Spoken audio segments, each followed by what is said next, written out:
জয় বাবা লোকনাথ, জয় ব্রহ্ম লোকনাথ, জয় শিব লোকনাথ, জয় গুরু লোকনাথ। এই মন্ত্র উচ্চারণের মধ্য দিয়ে সব বিপদ কেটে যায়, জীবনের সমস্ত কামনা বাসনা পূরণ হয়। কারণ তিনি নিজেই শিব, তিনি নিজেই কালী, আবার তিনিই নিজে নারায়ণের অংশ। ভক্তের কাছে তিনি বিভিন্ন দেবতার স্বরূপ, অথচ এই দেবত্ব প্রাপ্তির দাবি লোকনাথ নিজে কখনো করেননি। জাতপাতের ঊর্ধ্বে গিয়ে তৎকালীন সমাজকে স্রেফ মনুষ্যত্বের পাঠ পড়াতে চেয়েছিলেন তিনি। সেই লোকনাথ ব্রহ্মচারী দেবাদিদেব মহাদেবের একনিষ্ঠ সাধকের তিরোধান দিবস রয়েছে আর ঠিক একদিন পরে 19শে জ্যৈষ্ঠ পড়েছে এই তিরোধান দিবস।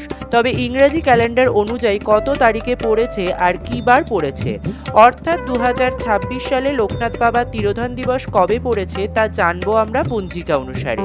পুজোর শুভ সময় কি রয়েছে আমরা প্রত্যেকেই জানি, দুপুরে অর্থাৎ সূর্যাস্তের আগে লোকনাথ বাবার পুজো করে নিতে হয়। কিন্তু সেই শুভ সময়টি কি রয়েছে একদম পঞ্জিকা দেখে জেনে নেব। পুজো করা যাবে বাড়িতে, তবে যেহেতু মলমাস রয়েছে বিশেষ কি কি উপকরণ লাগছে তা তো জানবই। তার সাথে বাবার প্রিয় ফুল, ফল ও ভোগ প্রসাদ কি রয়েছে, পুজোর নিয়ম কি রয়েছে, পুজোর মন্ত্র কি রয়েছে, সমস্তটাই রয়েছে আজকের ভিডিওতে। তার সাথেই আমরা জেনে নেব ব্রত কি রয়েছে, কি কি খাওয়ার নিষেধ রয়েছে। ভিডিওটি মূল পর্বে যাওয়ার আগে লোকনাথ বাবার যারা ভক্ত রয়েছেন অবশ্যই কমেন্ট বক্সে লিখুন জয় বাবা লোকনাথ। আর কারা কারা লোকনাথ বাবার পুজো করছেন এই তিরোধান দিবসে অবশ্যই কমেন্ট বক্সে এসে জানাবেন।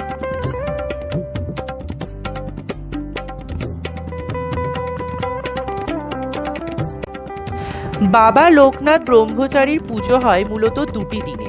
প্রথমটি তার জন্মতিথি অর্থাৎ জন্মাষ্টমীর দিন। সেই দিন শ্রীকৃষ্ণেরও জন্মতিথি, তাই সেই অর্থে জন্মাষ্টমী তিথিতে লোকনাথ বাবার পুজোর আধিক্য সেরকম চোখে পড়ে না। তবে আরেকটি দিন রয়েছে যেটি তিরোধান দিবস। সেই দিনে কিন্তু খুব জাঁকজমকপূর্ণভাবে বহু মানুষ লোকনাথ পুজো করে থাকে। দিনটি 19শে জ্যৈষ্ঠ, দোসরা জুন। এবছরও ঠিক একই দিনে পড়েছে, বুধবার পড়ছে। এই দিনে বাবা লোকনাথ চির সমাধিতে শায়িত হয়েছিলেন। তার এই তিরোধান দিবসের দিনে ঘরে ঘরে লোকনাথ পুজোর আয়োজন করেন অনেকে।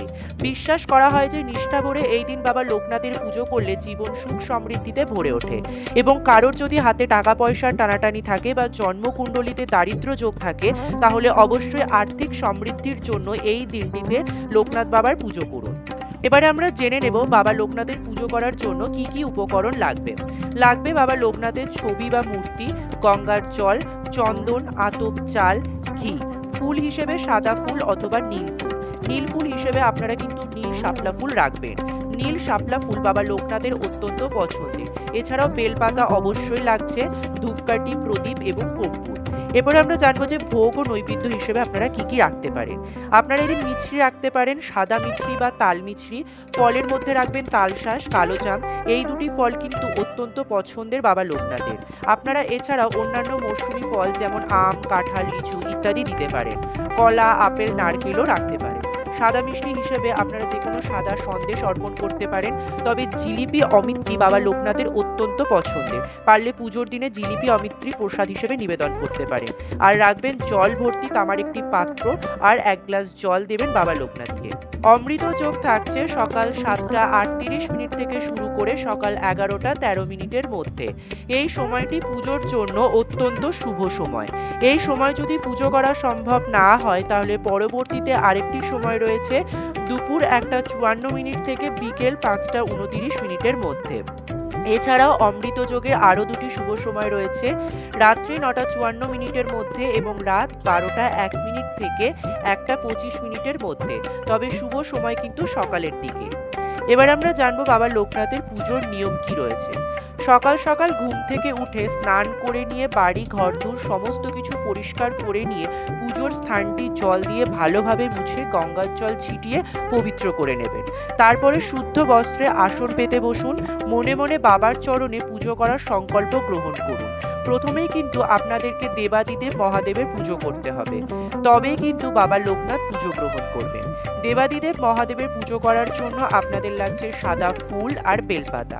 প্রথমে জল দিয়ে অভিষেক করে নেবেন দেবাদিদেব মহাদেবের। ওম নমঃ শিবায় এই মন্ত্র 3 বার করে উচ্চারণ করে অভিষেক করে নেবেন এবং তারপরে সাদা ফুল আর বেলপাতা নিবেদন করবেন। এতে গন্ধপুষ্পে ওম নমঃ শিবায় নমঃ এই মন্ত্র উচ্চারণ করে বেলপাতা আর সাদা ফুল অর্পণ করবেন। এরপরে আপনারা বাবার অভিষেক শুরু করবেন, অর্থাৎ লোকনাথ বাবার। প্রথমে পঞ্চামৃত দিয়ে অভিষেক করতে হবে। পঞ্চামৃত তৈরির জন্য লাগবে 5টি জিনিসের মিশ্রণ: দুধ, দই, ঘি, মধু, শর্করা। এরপর আপনাদেরকে সুগন্ধি জল প্রস্তুত করতে হবে। সুগন্ধি জল প্রস্তুত করতে লাগবে তামার ঘটিতে 1 ঘটি পরিষ্কার জল বা গঙ্গার জল, কর্পূরের গুঁড়ো, গোলাপ জল, অগ্রু, সাদা চন্দন। এই সুগন্ধি জল দিয়ে বাবা লোকনাথের অভিষেক করাবেন। অভিষেকের পর এই মন্ত্রটি জপ করবেন: শিবকল্প মহাযোগী জটাজুট সমধিত্য আজানু লম্বিত ভুজং সুকমলুণ্ডু শোভিতম শ্বেত বস্ত্র পরিধানং তাপ নাশং লোকেশ্বরম শ্বেত পদ্মা সনস্ত্যম ত্রিলোকলগ্গম মহেশ্বরম তং ব্রহ্ম বিষ্ণু তুমিব শিব শঙ্করম সচ্চিদানন্দ রূপায় পূর্ণ ব্রহ্ম রূপম স্বয়ং। এরপর ফুল আর বেলপাতা অর্পণ করবেন বাবা লোকনাথের চরণে। জয় বাবা লোকনাথ, জয় ব্রহ্ম লোকনাথ, জয় শিব লোকনাথ, জয় গুরু লোকনাথ এই মন্ত্র উচ্চারণ করে, শুধুমাত্র জয় বাবা লোকনাথ এই মন্ত্র 3 বার উচ্চারণ করেও আপনারা বাবার পায়ে নীল, শালুক বা শাপলা ফুল অর্পণ করতে পারেন। পৈতে আর চেলি অবশ্যই অর্পণ করবেন। ভোগের ক্ষেত্রে অতি অল্পেই সন্তুষ্ট হন তিনি। পোলাও পনির নয়, ভাত, ডাল, চচ্চড়ি, খিচুড়ি, লাবড়া, চাটনি বা সব রকম সবজি সেদ্ধ করে ভাত, যেটা বাল্যভোগ নামে পরিচিত, এটি তার অত্যন্ত প্রিয়। পুজো শেষে ধূপ আর প্রদীপ দেখে আরতি করবেন।